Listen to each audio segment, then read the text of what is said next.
يوم من الأيام وكالعادة حاولت أدخل أنام بس برضه مش عارفة أنام. التفكير والأرق خلاص هيموتوني. أتقلب يمين شمال يمين شمال برضه مفيش فايدة، لحد ما جه السؤال اللي صحاني بجد: إحنا أساسا ليه بننام؟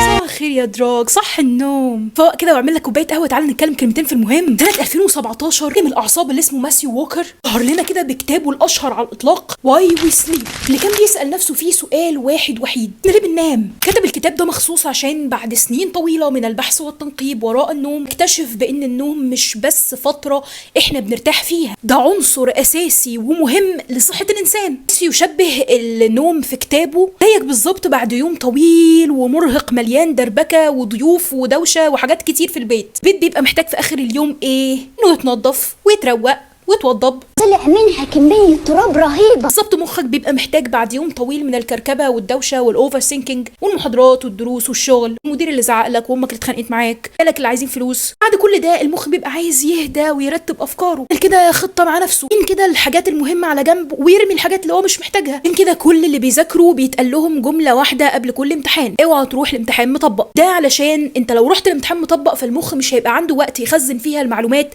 اللي انت اديتها له من مذاكره مالش فيها فلحوس. من الاول قبل ما تروح الامتحان، مش الساعتين دول اللي هينجحوك يعني. انا عندي امتحان دلوقتي. نيوروبلاستيسيتي زي ما وصفها ماسيو في الكتاب بتاعه، اللي هي يعني الوقت بتاع النوم اللي بيحتاج فيه المخ يرتب نفسه، دي بتبقى عشان سبب اساسي، وانه يحول الحاجات المهمه من الذاكره المؤقته يحطها في الذاكره الدائمه عشان انت بعد كده تعرف تسترجعها. لكن لو انت ما خدتش كفايتك من النوم كل حاجه هتبقى في الذاكره المؤقته، ده معناه انك في اي وقت ممكن يجيلك فقدان في الذاكره.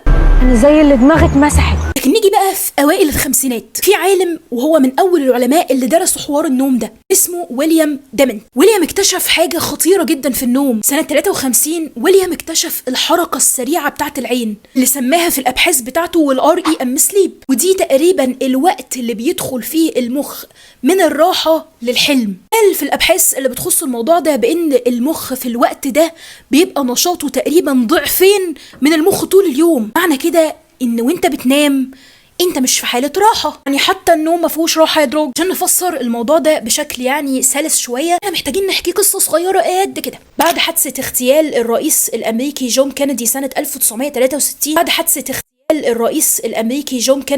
1963، بشهر تقريبا جالنا واحد لطيف خفيف صغنون كده اسمه راندي جاردنر. راندي قرر يعمل مع نفسه تجربة في غاية الأهمية. قالك إن أنا مش معتقد في النوم أساسا، شايف إن النوم ده وقت بيضيع من عمرنا، يعني تقريبا تلت عمرنا بيضيع في النوم. احنا ليه ما نستغلش الوقت ده وننتج كده ونذاكر ونشتغل ونعمل حاجات كتير؟ أنا متأكد إن مفيش أضرار ممكن تقع علينا لو ما نمناش. من كده قال أنا هعمل تجربة وحدي، هحاول أحرم نفسي من النوم أطول فترة ممكنة عشان يدخل موسوعة جينيس سنة 1963 بأطول فترة استيقاظ في العالم. دي راح كده جاب 2 من صحابه قال لهم انا هعمل تجربه كده ومحتاجكم كده تساعدوني. هتعمل ايه يا عم راندي؟ انا مش هنام.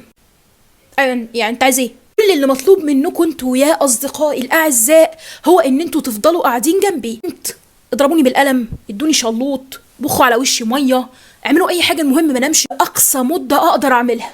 انا بقى عايزه احطم الرقم القياسي اللي موجود في موسوعه جينيس واثبت للعالم كله ان النوم عدمه مش هيأثر عليا. فيكوا بس كده جنبي واعملوا مناوبات علشان ما حدش فيكوا يسيبني نهائي. شويه حد ينام شويه حد يصحى، خليكم مركزين اكيد مع حالتي الصحيه. يعني فلنفترض ان كلامهم طلع صح في الاخر وانا حصل لي حاجه تلحقوني وتجروا بيا على المستشفى. صحابه اتحمسوا للفكره جدا، راحوا مع بعض جهزوا اوضه وجهزوا السرير عشان يكون مناسب او ملائم، قاعدة مريحة عشان ما يتعبش، إضاءة واضحة علشان ما يحاولش ينام، مسليات كتب بقى وأفلام وأكل وشرب وحاجات، بحيث إن راندي يقدر يكسر الرقم القياسي. اللي هو معلش يعني لا مؤاخذة في السؤال يا عم دروج، يعني هو الرقم القياسي ده كان كام يوم؟ يعني يومين 3 اسبوع، يعني هيبقى كام يوم يعني بدون اي وقعان لمراكز الاحساس. الرقم القياسي اللي كان مسجل في موسوعه جينيس كان 11 يوم. تخيل في شخص قرر انه يصحى من النوم ويواجه العالم اللي احنا مش عايزين نواجهه ده لمده 11 يوم، يعني يفضل صاحي ما ينامش حتى الساعتين بتوع النوم، مش هينام،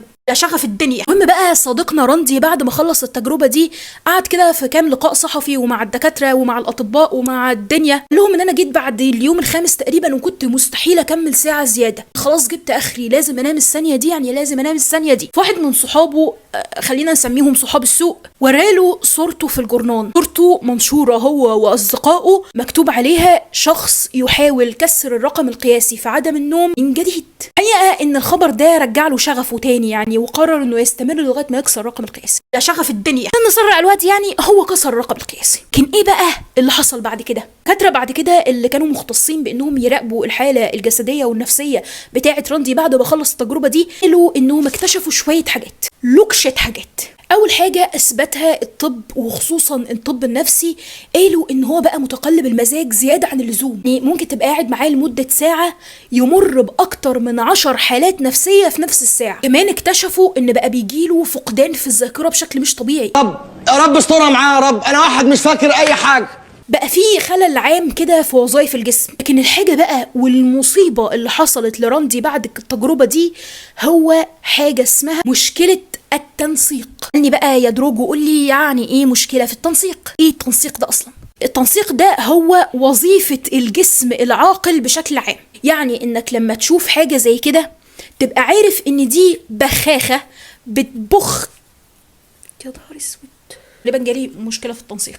المهم ركز، تبقى عارف ان دي بخاخة، السائل اللي فيها بره. لكن الحقيقه ان راندي بعد التجربه الفظيعه اللي هو عملها دي بقى بيعمل زي ما انا عملت من شويه. لما عرضوا عليه اكل حطوا له طبق فيه اكل وجنبه شوكه وسكينه، ستيك يعني لحمه، فمسك السكينه وكان رايح يقطع بيها ازازه الميه على اعتقاد ان هو رايح ياكل الميه دي دلوقتي. فهي دي مشكله التنسيق، الخلل العام اللي بيحصل، تفكير المخ وادراكه للحاجات اللي قدامه، ما عادش فيه ادراك تماما. الفكره بقى من كل الرغي ده ايه؟ ان لو راندي حصل له اللي حصل له ده لما انقطع 11 يوم متواصله عن النوم، فللاسف انت هيحصل لك نفس الكارثه اللي حصلت لراندي بس على المدى البعيد. لو فضل جوده نومك تبقى مش كويسه، او عدد ساعات النوم تبقى مش كفايه، او يبقى عندك اضطراب وخلل في النوم بشكل عام.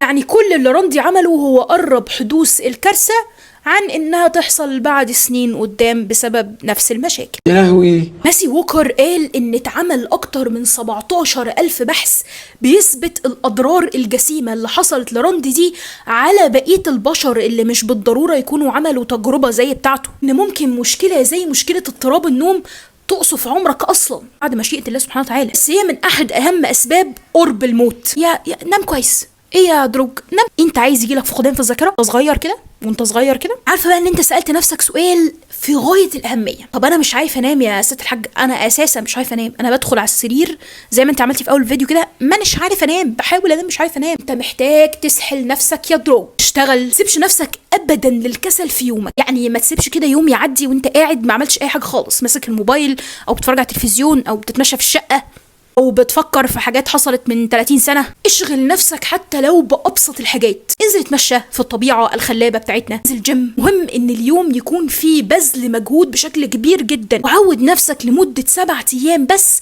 على انك تنام في ميعاد معين. اوعدك ان الساعة البيولوجية بتاعتك هتنام وتصحى في نفس الوقت غصب عنك. خد بالك من نفسك ونومك، وانت بتاخد بالك من نفسك ويومك اوعى تنسى ان العلم ممتع طول ما انا اللي بقدمه، انه ملوش نهاية زي بالظبط، انه حتى الفيديو ده لو خلص فاللي المفروض ما تنتهيش هي دماغك قبل النوم. اكيد اوعى تشغل دماغك وانت نايم، تروح تدور على كل الحاجات الحلوه اللي احنا اتكلمنا فيها دي وتثبت المعلومات جواها. خش تنام بعد ما تثبت المعلومات عشان تثبت وتتحول من الذاكره المؤقته للذاكره الدائمه عشان تبقى استفدت. بس كده، سلام.